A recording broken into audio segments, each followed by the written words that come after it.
Bonjour my friends, I'm Frankie and welcome to Club Foodie Tips and Tricks. When there's a special occasion, we all like to go out of our way to make a lovely dinner such as steak and lobster tails.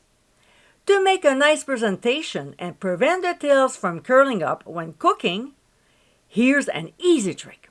So my friends, let's start. Here are our lobster tails and we'll simply insert a wooden skewer through the tail. This is what prevents them from curling up while cooking. Next, in a large pot of salted boiling water, we'll drop in our tails, one at a time, and boil them 1 minute per ounce. Mine are about 5 ounces each, so I set my timer for 5 minutes.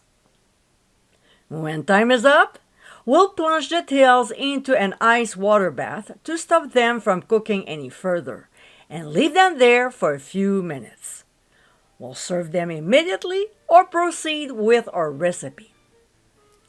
As you saw in this video, preventing from curling up, this easy trick makes a beautiful presentation. I hope you enjoyed tips and tricks of the day, and for many more, including recipes, visit clubfoodie.com.